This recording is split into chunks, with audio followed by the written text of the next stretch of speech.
আসসালামু আলাইকুম। আমি মোহাম্মদ কামাল হোসেন। আমার বাবা একজন চিকিৎসক। উনি প্রয়াত। উনি ডাক্তার আব্দুল মবিন। আমার বাড়ি হলো বাগমারা বাজার, আমাদের উপজেলা লালমাই, কুমিল্লা। আমাদের আমার আমি একজন ব্যক্তিগতভাবে একজন সমাজকর্মী প্লাস সাংবাদিকতার সাথে জড়িত আছি। রক্ত নিয়ে আমার কাজটা মূলত আমার আম্মা 1977 সালে বোধহয় ওনার প্রচুর রক্তপাত, রক্তক্ষরণ বা রক্তক্ষরণ হয়। তো আমাকে আমরা হাসপাতালে নিয়ে যাই। আমি তখন খুব ছোট। আমার 22 ব্যাগ রক্ত লাগছিল। ওনার জীবন প্রায় বিপন্ন। তো আমার দুই মামা, একজন কারি আব্দুল মবিন, একজন ডাক্তার শামসুল হক, ওনার দুই ব্যাগ রক্ত দিচ্ছে। আর বাকি রক্তগুলো আমাদের হাসপাতালের তখন হাসপাতাল থেকেই সংগ্রহ করতে হয়েছে। ওখান থেকে আমার ভিতরে একটা কাজ, একটা যে আসলে আমরা যে সবাই যদি কাজটা করি। আমি 1983 সালে প্রথম রক্ত দিই সন্ধানে গিয়ে। আমাদের স্কুলেই বাগমারা উচ্চ বিদ্যালয়ে একটা ক্যাম্পেইন ছিল, সন্ধান থেকে আসছিল, তখন আমার প্রথম রক্তদান। তারপর থেকেই আমি মোটামুটি নিয়মিত রক্তদান করি। তারপরে 1990 সালে 92 সালে আমি দেশের বাইরে চলে যাই। তারপর ছুটিতে আসতে রক্ত দিতাম। তারপর আমার 96-এ আমার আম্মা ক্যান্সার আক্রান্ত হয়।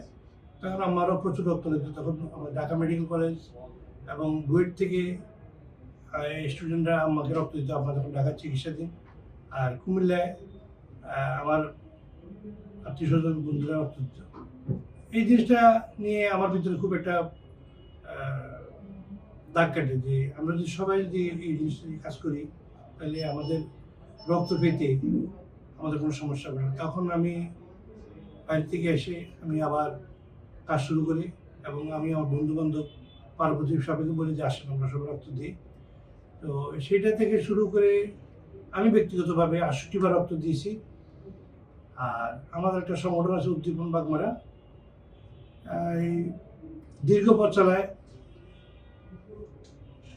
আপনার অনেক রক্ত দেওয়া হয়েছে, প্রায় 30,000 ব্যাগ। বেশি হতে পারে, একটু কম হতে পারে, কারণ আমরা আসলে সঠিক হিসাবটা রাখিনি। আমাদের এই রক্তদানের ব্যাপারটা আমরা সামাজিকভাবে বিভিন্ন সামাজিক যারা নেতৃবৃন্দ আছেন তাদের থেকে আমরা অনুপ্রেরণা পেয়েছি। প্রশাসনিকভাবে উপজেলা নির্বাহী অফিসার যারা আমাদের লালমাইতে কাজ করেছেন এবং বিভিন্ন ডাক্তার আছেন, প্রফেসর আছেন, ওনারা আমাদেরকে এই ব্যাপারে অনেক উৎসাহ দিয়েছেন, আমাদেরকে বিভিন্ন পরামর্শ দিয়েছেন। আসলে সবার এটা একটা টিম ওয়ার্ক। এটা এককভাবে দাবি করার কেউ নেই, কিছু নেই। আমরা যদি সবাই যদি চেষ্টা করি, আমাদের এখনকার যে আমাদের যে তরুণ প্রজন্ম, আমি মনে করি তরুণ প্রজন্ম যদি আগে আসে, তাহলে এই দেশের রক্তের জন্য হাহাকার হবে না। যে কোনো একটা রক্তের একটা পোস্ট আসলেই সবাই এগিয়ে আসবে। আমি আমার এই দীর্ঘ পথ চলে আমি মনে করি তরুণরা এই ব্যাপারে অনেক ভূমিকা রাখছে। বিশেষ করে কলেজ এবং স্কুল, ইউনিভার্সিটির ছাত্রছাত্রীরা অনেক অনেক অনেক পজিটিভ।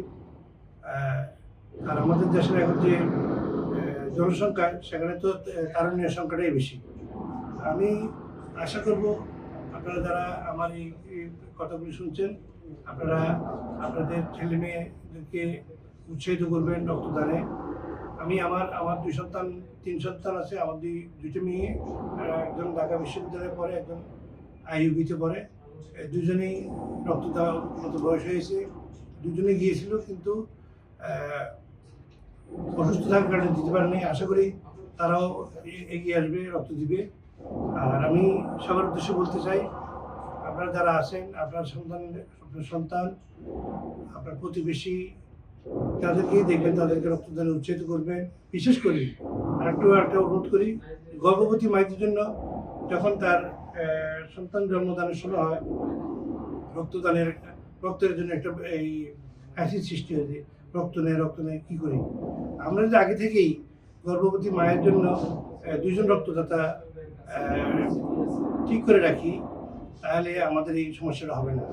তো আমি আশা করব আপনারা যারা শুনছেন, বিশেষ করে এই গর্ভবতী মায়েদের জন্য আপনারা আগে থেকেই 2 জন রক্তদাতা প্রস্তুত রাখবেন, রক্তদান এগিয়ে আসবেন। সবাইকে ধন্যবাদ জানাই আমার পক্ষ থেকে, আমাদের বাগমারা উদ্দীপন বাগমারার পক্ষ থেকে আপনাদেরকে আন্তরিক ধন্যবাদ এবং কৃতজ্ঞতা। আসসালামু আলাইকুম।